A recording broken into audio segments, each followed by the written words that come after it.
Hi children, in today's session you are going to learn about employment in India and Tamil Nadu. This one belong to the economics lesson 2. Okay. Employment. What is the meaning of the employment? Actually, employment it is very important one in each and everyone's life, because as we are feeling as the basic need of the food, clothes and shelter, employment also become as one of the basic need alone. For what purpose we need this one? To survive in the world, we all need the employment to earn the money. For earning the money purpose, definitely we need the employment. Employment means the person one who can able to work. That means that is called as a labor. But the person one who is actually one who is appointed as the labor, that means he got the employment opportunity, we are saying. Okay, so it is called, we are saying that the person is employed person. When the one person is getting the employment of, that means to work, if he getting the chance, one person, we are saying that he got the employment opportunity. Okay, those who are engaged in economic activities in whatever capacity, it may be the high, otherwise the low, they are called as the employees. They are called as the employees. Those who are paying to the employees are called as the employers. Those who are paying to the employees, that means paying the reward. Reward means here they will get the employees, they will get the salaries, wages. That only for them the reward. Okay, wow. That reward alone, it was given by whom? It was given by the employers. Labor force of the economy is the number of people in the country who work and also capable of working. Okay, in one country, in any country, we may say the labor force. How we are saying as a labor force? How many number of the people in the country who can work and also capable of working? Okay, who can able to work as well as having the capacity of working? That person only we are saying as a labor force.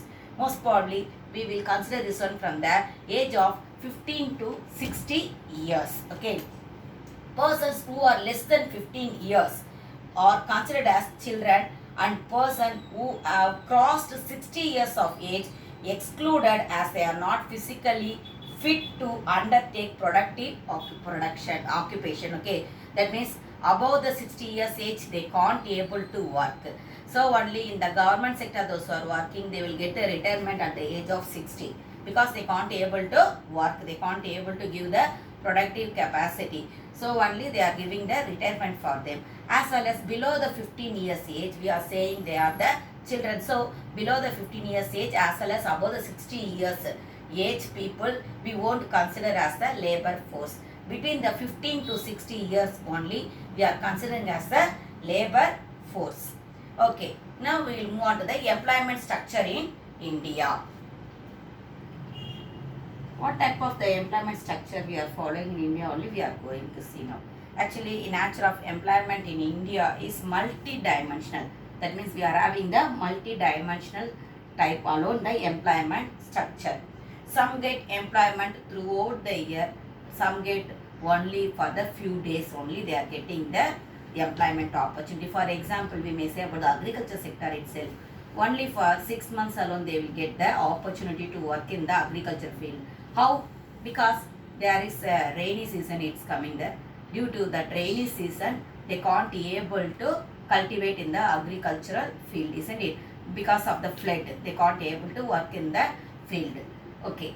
Now we will move on to the economy, how it is classified, the primary, secondary as well as the tertiary sector. Tertiary sector otherwise called as a service sector. Secondary sector otherwise called as a industrial sector. Okay. Okay. Primary sector, the occupational pattern, it will vary from one country to another country. Okay. For each and every country it will differ. The sectors it will differ. Okay, according to the developing level. India, it is a developing country. In India, most of the people they were engaged only in the primary sector. Okay, comparing to the primary sector, the secondary sector, the people they were very less alone. In service sector, it is very low. Whereas in the well developed country, it will be as it will be opposite. workforce engaged in the agriculture will be very small. That means in the primary sector it will be very small, and the majority of labor force will be in the industrial as well as the tertiary sector. Industrial means secondary sector as well as the tertiary sector. Okay, actually we are saying that we now only we following this employment pattern everything. Is it not like that?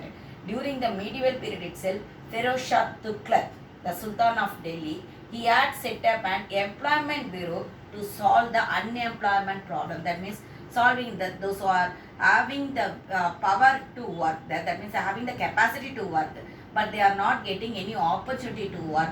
Like the type of the people, what he did, he found and he gave the opportunity to work there. Through how he is finding that through the employment bureau. That means nowadays we are saying as a what is it? Nowadays we are having the employment exchange office. We are having, okay. In that office, what they are doing, those who are educated person, and that means that those who are getting passing in the 10th itself, they are registering in that one in the employment exchange office. If they are having the chance to work anywhere, the government they themselves calling that person and giving the opportunity to work. Not only for the 10th standard I am saying, that means from the 10th standard onwards we may register there to get the opportunity to work in the public sector, that means in the government sector. Same like that only during the Sultan period itself it was there to find the people and to give the work what they know. Okay, if the person he knows only to work in the agriculture sector, means he will give the opportunity to work in the agriculture sector. Otherwise they know about the industries like the potteries and working in the as a blacksmith, goldsmith, like that. He gave the opportunity to work in that one. Like that only he gave the opportunity. Okay, now we will move on to the types of employment, organized and unorganized sector. Okay, types of employment. What are the types of employment? Organized and unorganized sectors are there. We will see about that one now. Organized sector, unorganized sector, public sector, private sector types only we are going to see. Most probably organized and public both same alone, unorganized and private both same. Okay, first we will move on to the organized sector. What is the meaning of the organized sector?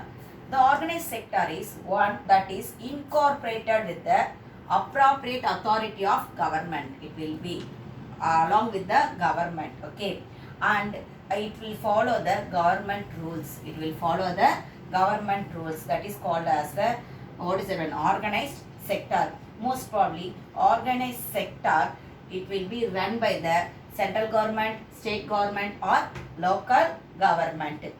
We may say about the banks, railways systems, insurance, transport system, electricity, everything comes under the organized sector alone. This sector works according to the certain rules and as well as the regulations given in the law. Okay. Organized sector has some formal process as well as the procedure. In this one we are having some formal process as well as the procedure to work in this one.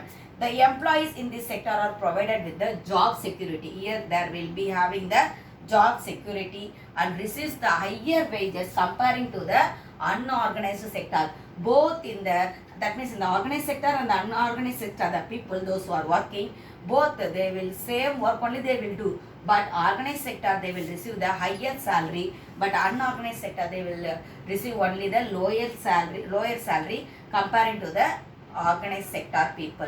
For example, I may say about the school itself. Okay, in school, those who are working in the school as a teacher, in the organized sector, that people they will receive the higher salary, but in unorganized sector, those who are working, that people that as a teacher those who are working, they will get only the lower salary. Okay, organized sector gives a good salary, I told, isn't it? As well as they will work only for the fixed hours. They will work only for the fixed hours. But in unorganized sector, they should work for the more hours. There is no fixation in the hours itself. And organized sector, paid on leave, holidays they will get that. That means paid on holidays, paid on leave. That means they can able to take the leave. For that also the government they will provide the salary. If they are taking leave also, they will get the salary. But those who are working in the unorganized sector, there is no job security. Okay, and what I said, they will receive only the lower wages I said, and they will work for the long time. They will work for the long time, and there is no leave. They are paid on leave. There is no paid on leave. If they are getting 1 day leave also, their salary it will be cut off there. That means it will be reduced. The salary it will be reduced. That means how much they are working, that like that alone they can able to get there. If they are working for more hours, means no, they won't get that much salary there. Only little bit only it will be changes in the industrial sector, I may say, but not I compared with the schools, isn't it? But in the schools it won't come like that. But in the industrial sector, the people those are working for the extra time, they will get the extra money. That means as a overtime they will get that. Unorganized people, they won't have they won't enjoy any benefits. They won't have any benefits from the that means where they are working. Okay. But organized sector people, they will enjoy all the benefits of the government. Okay. Next we will move on to the private sectors and public sectors. Actually private sectors, public sector it is the service motive, private sector it is the profit motive. For service motive, for example, I may say about the schools itself, we may take that.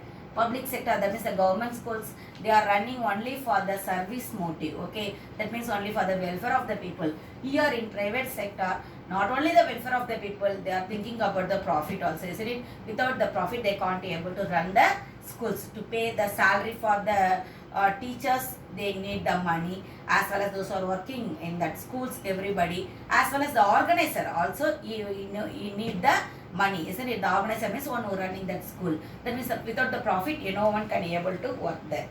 In this one, in public sector, government only own the assets. That means everything it will comes under the government.